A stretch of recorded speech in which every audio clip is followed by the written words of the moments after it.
Today we have the government delivery unit within the Executive Office of the President, joined by relevant government agencies and entities at both the national government level and the county government level, touring the Koru-Soin Dam.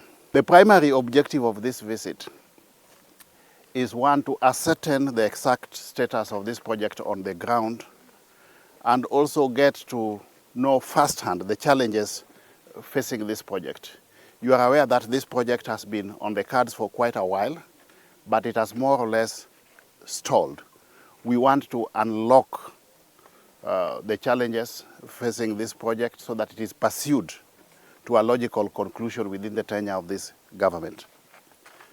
You are aware that the Soin Koru Dam is going to give us 3 attendant benefits. One, it will sort out the perennial flooding problem in the Nyando. This dam should be able to store water from upstream so that we forestall the flooding within the Nyando region. And subsequent to that, it should be able to generate on a daily basis a supply of water to the local residents to the tune of 72,000 cubic meters of water per day to residents of both Kisumu and Kericho counties. That is one. It's also going to facilitate irrigation of about 11,000 hectares of land. Yeah?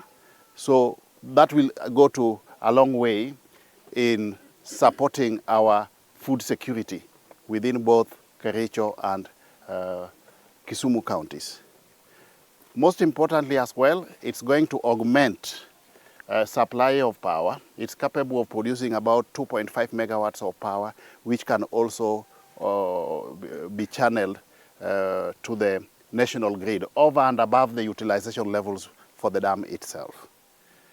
Now, the facts of the case as things stand today is that so far, when the contractor was brought on board sometime in 2022, an initial deposit of Kenya shillings 500 million down payment was made to the contractor. The contractor began preliminary works, which you have seen, and as we speak, the contractor has got certificates which have not been settled, but totaling about 890 million Kenya shillings. So the work has stalled as we speak, but we want to unlock it.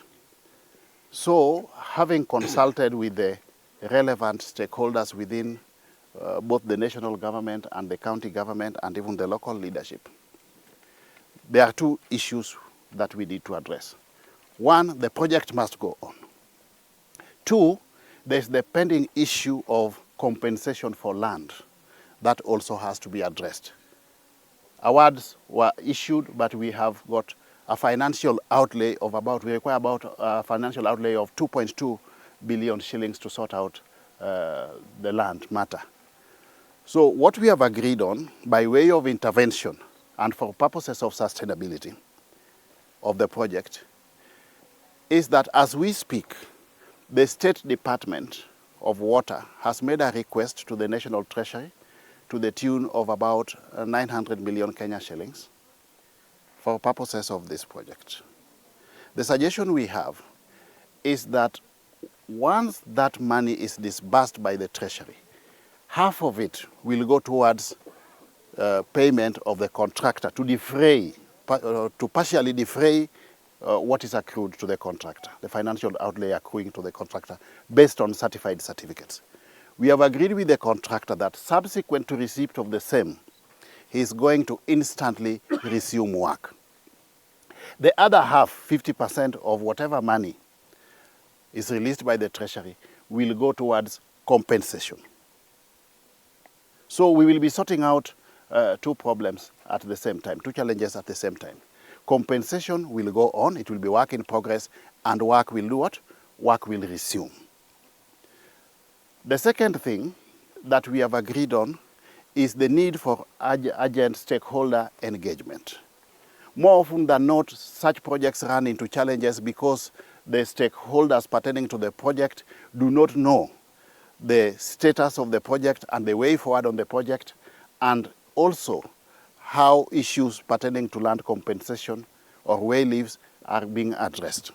We have agreed with the County Commissioner of Kisumu to immediately reach out to the County Commissioner of Kericho so that they constitute a stakeholder forum. There's already some stakeholder management structure in place.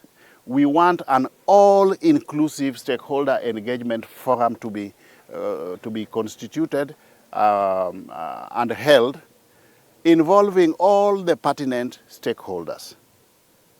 That includes the people whose lands are affected on both the Kisumu and Kericho side. It should involve the National Land Commission. It should involve the county government of Kisumu. It should involve the local political leadership and other leadership from the locality.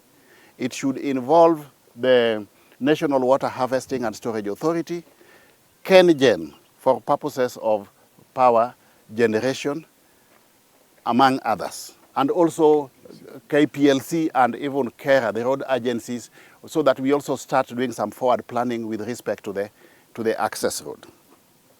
But having said that, and also informed by lessons that we have learned pertaining to this project, we want to recommend to the relevant levels of government a more sustainable way forward for purposes of pursuing this project to a logical conclusion.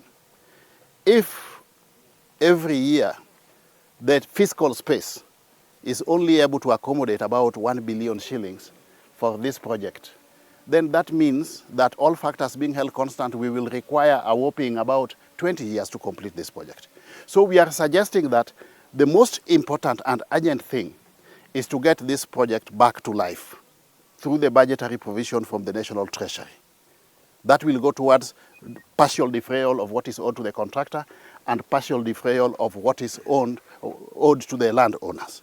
But subsequent to that, we suggest that this project be listed for purposes of consideration under the newly established Infrastructure Development Fund, so that we are able to get some monumental financial outlay to be pumped into this project at once, so that it is sorted out once and for all. So that is the way forward.